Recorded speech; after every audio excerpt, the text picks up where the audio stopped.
লীগ একটি ফ্যাসিবাদী চরিত্রের রাজনৈতিক দল। আওয়ামী লীগ যখন ক্ষমতা পায় তখন সে গণতন্ত্রের বিপক্ষে অবস্থান নেয়। আওয়ামী লীগ মুখে যা বলে কার্যত তা করে না, যা করে তার বিপরীত কথা সে বলে। বাংলাদেশের স্বাধীনতার পর আওয়ামী লীগ প্রথম এই দেশে হত্যা, সন্ত্রাস, অপহরণ, গুম এই রাজনীতিটা তারা চালু করেছে। তারা রক্ষী বাহিনী বানিয়েছে। 40,000 শেখ মুজিবের জামানায় 40,000 বিরোধী দলের নেতা কর্মী নিহত হয়েছে। RICL TMX, যুগের পর যুগ স্থাপনা থাকে মজবুত।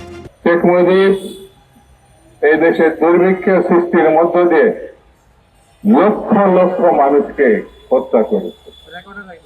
শেখ মুজিব বাকশাল করেছিল, সকল রাজনৈতিক দলকে নিষিদ্ধ করে এক দলীয় রাজনীতি শুরু করেছে।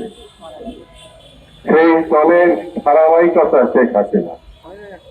শেখ হাসিনা 15 বছরে বাংলাদেশে যে লুটপাট করেছে, এত লুটপাট শুধু বাংলাদেশে না, সারা বিশ্বের কোন দেশে কখনো হয়েছে এমন নজির পাওয়া যাবে না।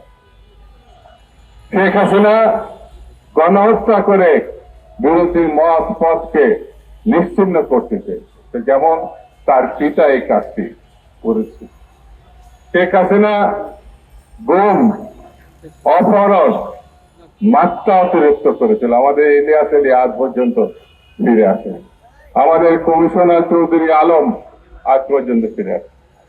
শেখ হাসিনা কত ভয়ঙ্কর দেখুন, আয়না ঘর বানিয়েছে। এই যুগে সভ্যতার বিপরীত যে বর্বরতা, সেটা হচ্ছে আয়না ঘর। সেই আয়না ঘরের মধ্য দিয়ে অতীত যশা মানুষজনকে সেখানে ধরে নিয়ে গিয়ে হত্যা করা হয়েছে, আর না হলে বছরের পর বছর আটকে রাখা হয়েছে। সেই জন্য এই দলটি কখনোই মানবতার পক্ষে ছিল না, কখনোই গণতন্ত্রের পক্ষে ছিল না। তারা জন্মগতভাবে ফ্যাসিবাদী, স্বৈরতান্ত্রিক।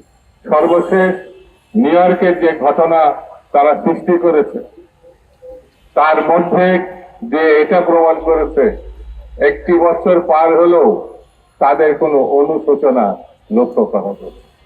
তারা কখনো বাংলাদেশে যে অপকর্ম করেছে, বাংলাদেশে যে গণহত্যা চালিয়েছে, বাংলাদেশে যে নৃশংসতা চালিয়েছে, বাংলাদেশে যে সীমাহীন দুর্নীতি করেছে, তাই এ ব্যাপারে তাকে কোন রকম অনুশোচনা তাদের নাই। জাতির কাছে তো বটেই, বিশ্বের কাছেও ক্ষমা চায়নি। তারা ইসলামের বিপরীত শক্তি। কেন বলছে এই কথা? আমাদের মহান সৃষ্টিকর্তা বলেছে, তুমি ভুল করলে তুমি আমার কাছে ক্ষমা চাও। আল্লাহ তাআলা ক্ষমা জন্য বসে থাকে। বান্দা ভুল করবে, বান্দা অপকর্ম করবে, সে তার সৃষ্টিকর্তার কাছে ক্ষমা চাবে। এটাই বাস্তবতা। আওয়ামী লীগ এই জন্য বলবো, তারা ধর্মও মানে না।